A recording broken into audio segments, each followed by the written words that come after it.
When we went to the UPIT district, we saw 3 buildings for 3, well, they only have 3 in their district, pretty much built the same way. I think the gym on one was reversed from the other, but the schools looked the same way, and the whole thing was the same type of heating system was put in. Everything was very similar so that they could take care of the construction. And I heard you talking about windows and all those others. I want to remind, too, that Alaska Housing has a program, and some of the school districts have taken advantage of that to where they can find out how much it would cost to upgrade and how many years it would take to pay back. So I want to make sure we're not reinventing the wheel. But on this $9 million, I just don't see where waiting a year so that we could find out whether or not this is the direction we want to go, especially since the school is going to have to be moved, and so will the whole community first. So is that your decision in the department to determine whether or not to wait, or is that an administration through the governor's office? Well, and just trying to get the years kind of steady in my head. This, the Kivalina design funds are slated for fiscal year 2016. And so, no, it is not my decision. It is in the governor's budget, and it is supported by the department, recognizing there is work that can be done early on towards design, recognizing the unhoused students out there, and the need for some improvement in that school facility, and recognizing the Kasile agreement that was signed between the state of Alaska and the Kasile group. So, we might find that when this report comes in June of 2015, and with that being a fiscal year 2016 and some work that can be done on the early end of design, we may not be out of range for making all those decisions within a correct period of time. But, it's supported by the department. It's in the governor's budget. It's in response to a school that needs to be rehabilitated with a new school. It's in response to the state entering into the resolution of the Kasile agreement. So that's So the report is $9 million. I'm just trying to wrap my head around it. It's $9 million just for the report, or does the $9 million do more than that? Let's see. Because I'm going to start learning how to write reports if it's $9 million for the report. I'm sorry. Through the chair, Representative Wilson, I must have misspoke. The appropriation for the study for the prototypical report was $500,000. And in the FY 2016 budget, I believe that the design appropriation for the Kivalina School, just the Kivalina School, not the road, was somewhere in the $4 million range. So if I used the wrong numbers, what I should have used is the appropriation for the study is $500,000, and the appropriation for the Kivalina school design is in the neighborhood of $4 million. Okay, so the study itself is $4 million. The other $5 million is for something else. But if we wanted to go forward with the design, we would need to leave in the capital budget $4 million just for the study to see how we might move it if we do. Correct? No, the prototypical design. No, I'm not talking about that. I'm talking about Kivalina only. For that school, $4 million of the $9 million that's currently in the capital budget is what's necessary to do the study that has basically been put forward because of the lawsuit. No, the $4 million is just the beginning phase of the funding to get going on the school.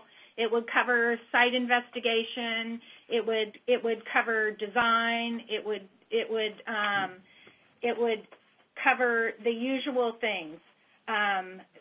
if you look further back in your packet at one of our other topics, you will see that Kivalina, the K-12 replacement school, was the #1 ranked school on the school construction list, and the state share of that is $50 million, $475, and the $4 million in the current capital budget is phase 1 of that. It's for design, site investigation, educational specifications, and early design planning to get going on that school. Well, Madam Chair, we just saved $5 million we can take out right from the very beginning. Thank you. Representative Millett. Thank you. I have a question about, I want to go back to the school design and construction report. I was reading the RFP, and one of the things that I was curious about, does Envision have, did it meet the requirements of the Arctic urban and rural school construction of building schools in both urban and rural? Do you know?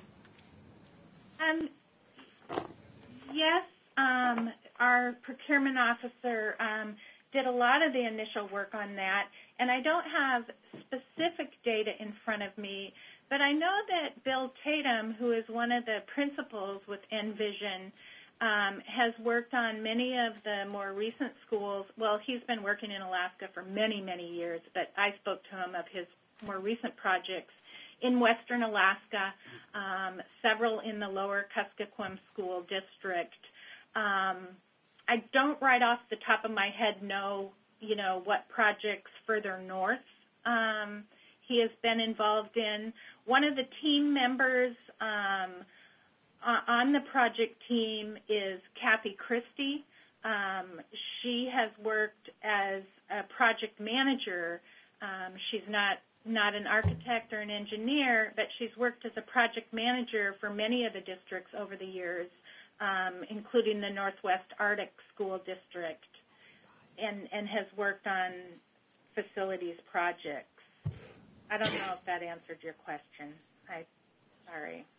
No, actually, it didn't answer my question, but if you could just get if you don't mind just getting a list of what Envision has built in the last 5 years, and just an example of one in the Arctic, the interior, the western, the southwestern, and south central and southeast. That would be helpful, just so we can see what their work product is. So I don't think I actually have that, and it would not have been a requirement for me to have that in the RFP. I can check with my procurement officer and see how we can go about fulfilling that request for you. Thank you, Elizabeth. And if you could send it to Representative Gaddis's office, we'll make sure all the task force folks get it. I think one of our concerns is certainly Representative Wilson and I traveled around. We have, and I think that the state of Alaska, when we look at budgets and we look at less money coming in, we have to do better at what we're doing. And I think that there's even the folks that have gotten the Taj Mahal schools, they love their schools, but they don't like having to heat them. They don't like having to maintain them.